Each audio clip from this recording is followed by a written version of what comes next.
Hello， 大家好，欢迎来到雪莉姐姐的回忆杀时间。大家小时候应该都很常看电视上的动画吧，什么库洛魔法使啊、犬夜叉啊之类的，有时甚至还会疯狂去收集他们的周边。我就不信你没有做过这种事，你有做过吗？有啊，我今天应该要带我的库洛魔法使的牌来的，忘记带了啦。但是我有一天我就发现，虽然说我都知道那些动画的存在，可是呢，有人问我它的结局的时候，我真的是回答不出来。所以呢，我们今天来 Holy Share 的就是小时候超爱，但是长大之后就被遗忘的动画结局 Part 1。今天我们就来帮大家复习一下那些曾经感动过你的动画结局吧。第一个要来讲的就是库洛魔法使。这真的是我小时候超级爱看的卡通之一。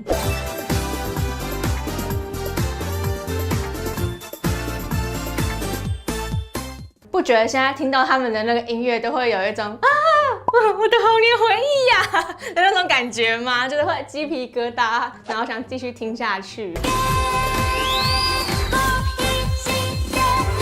好可爱哦，小樱真的很可爱耶。就是有一种哇，童年被勾起来的感觉。好啦，虽然说我真的很爱这一部，但是它的结局真的是一时半会想不出来，我整个忘光光了。毕竟我的记忆体有限，32G 而已吧。好啦，那库洛魔法使这个故事一开始就是有一天，小樱不小心把封印卡牌书打开。那这些卡牌呢，每一张都有不同的能力，而且他们都有自我意识，还会随意行动。所以为了阻止他们对世界造成灾难，小樱和守护者小可一起四处收服遗失的卡牌。那除了他们两个之外，大家应该也对其他角色很有印象，像是长得超正、超会做衣服，还喜欢拿着相机拍小樱的芝士。当然呢，最重要的还有很多人的初恋对象小狼跟雪兔哥。好啊，虽然说我已经忘记他的动画的结局，但是呢，我去查了一下之后发现，漫画跟动画版的结局其实不太一样的。那动画的结尾呢，是小狼要准备搭飞机回香港的那一天，小樱在房间思考自己对小狼的心意，然后忽然魔法阵出现在脚下，慢慢浮出一张小樱的自创卡。之后呢，小樱就决定赶往机场去找小狼。找到之后，两个人就害羞的互看一下。然后最后呢，管家拿出了一只熊熊给小狼，然后小樱就说：“那个可以送我吗？”然后小狼就把小熊送给小樱之后就结束了。你不觉得那个管家神助攻吗？他怎么会突然拿出一只熊熊说：“少爷，你的熊熊。”管家老司机。那漫画的结尾呢，是小狼要回香港，然后小樱拿着有翅膀的熊宝宝来找小狼告白，然后就在升上国中的第一天，小狼就拿着熊宝宝出现在门外，然后他们就快乐的抱在一起了。虽然说听起来好像很浪漫，但是你们不觉得他们太早熟了吗？升上国中的第一天，可能是小6的时候就在谈恋爱，这个设定太早熟了，好，大概给他这个高中的时候还是什么吧。好，这时候呢，我知道一定会有资深的库洛迷出来讲说，还有透明牌没有讲到，没错，我现在就要讲了啦，不要凶嘛，奇怪。那库洛魔法使透明牌的第一季的最后一集呢，除了有揭穿隐藏的大魔王之外，小狼也终于鼓起勇气主动去抱了小樱啊。不过呢，我觉得结局停在这边其实有点仓促啦。而且其实漫画版的也还在连载中，所以说不定之后可能会有剧场版或者是第2季之类的，期待。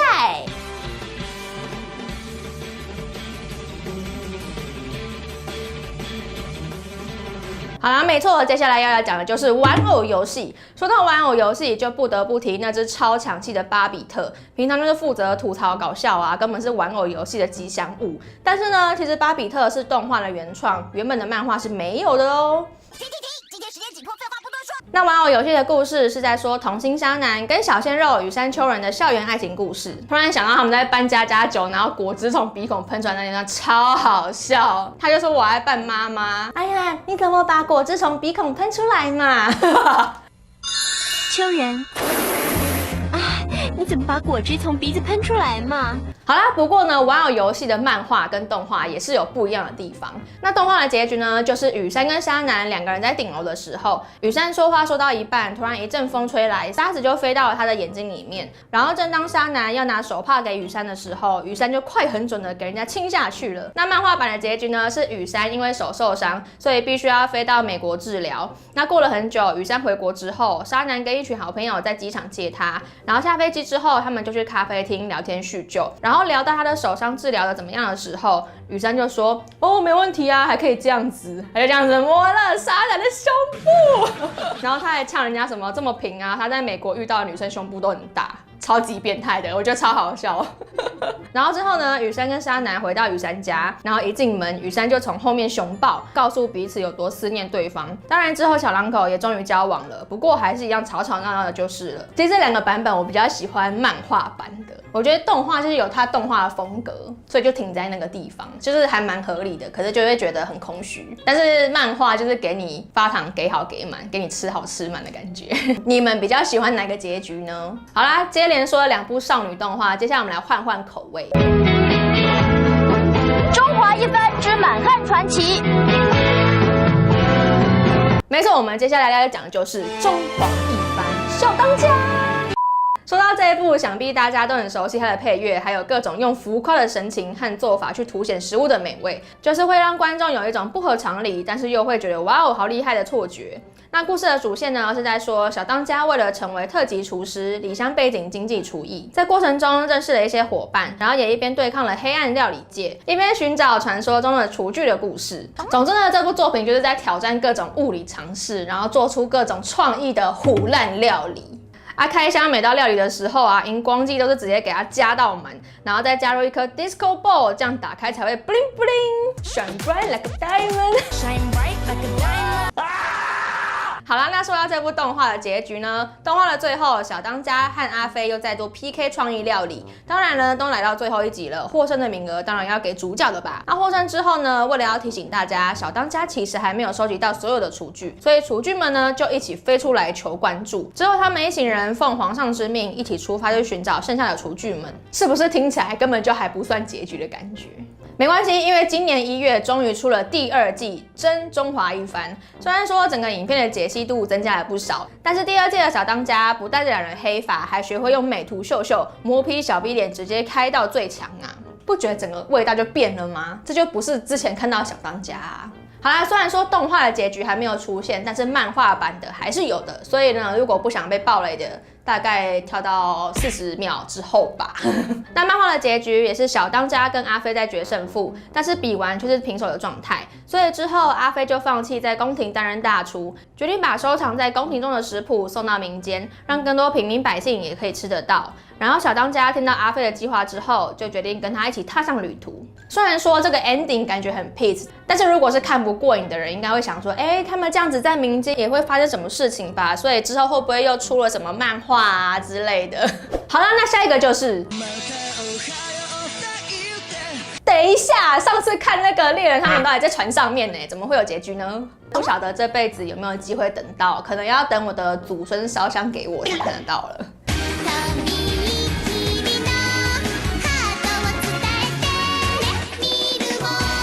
好了，接下来要来讲的就是我很喜欢的魔法秘鲁秘鲁得破，超可爱的，还有那个雅西吉也很可爱，雅西得破，他们每一个都超洗脑，我超喜欢恶龙墨团的。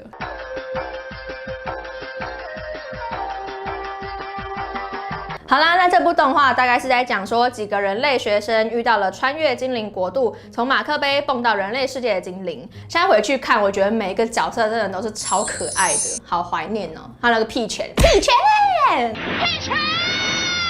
那动画呢，总共出了172集，结尾的故事不知道大家还记不记得？动画中的精灵们只要实现愿望，就不能待在人类世界。但是咪鲁为了继续待在小风身边，所以就违反了禁令，变成了兔子。虽然说大家想尽办法想要让咪鲁的记忆和外观恢复原状，但是都没有用。而且南风也渐渐忘记了精灵的存在，因为人类和精灵的搭档关系结束之后，人类就会慢慢的忘记有关精灵的事情。但是最后让我超级问号的就是南风不小心被针戳到手，然后那只兔子呢就奇迹的开口说：“快给我巧克力云。”这个是恐怖片吧？先给我再说嘛！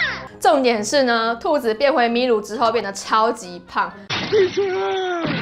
我觉得超好笑，怎么可以这么胖啊？太崩坏了。然后呢，结尾就是大家都开心的毕业了。结果南风趴在桌上睡觉起来的时候，米鲁就突然冲出来说要去精灵王国参加比赛，然后就把南风变成精灵了。不过漫画版的结局很不一样哦。米鲁因为自己的魔法失败了很多次，所以他沮丧到希望自己可以消失，然后还真的就这样消失到了里层世界，在那边吃了一堆糖果饼干。然后大家发现米鲁消失之后，都急着去找他。之后国王就带着大家写的信找到了米鲁，最后被大家的信打动了米鲁，才终于回到精灵世界。后来呢，米鲁当上了国王，然后利路姆也答应了米鲁的求婚。再来呢，发糖的时刻来了，节目社看到米鲁跟利路姆结婚幸福的样子，然后他就跟小峰说，希望我们也可以举行这样的婚礼呀。哇，这个结局才对嘛！讨厌，为什么没有演出来？下一部要来讲的就是《灌篮高手》。咻！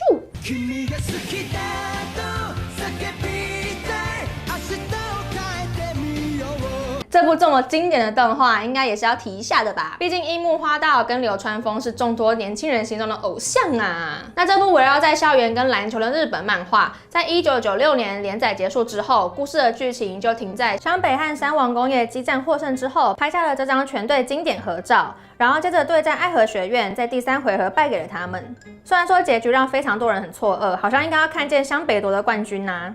然后作者为了庆祝《灌篮高手》的漫画销售量突破1亿，所以他就在一所中学23间教室的黑板上画出在《灌篮高手》结局10天后的他们。当然呢，最后也出版成漫画。那结局大概就是赤木和木木专心的准备大学考试，宫城身为队长，然后樱木专心养伤，然后流川枫入选日本的青年队集训。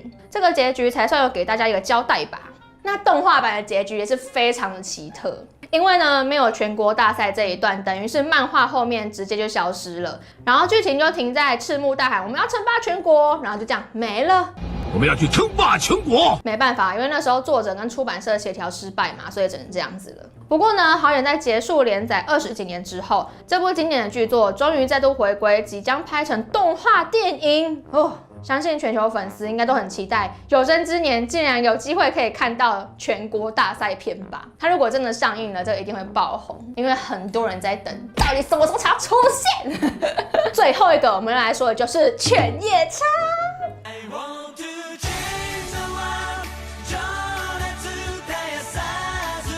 那犬夜叉的故事呢，大概就是在说一个少女阿离在15岁生日那天，被妖怪抓到了枯井之中，然后来到了500年前的日本战国时代，并在射杀妖怪之后，不小心把4魂之玉用箭射碎了。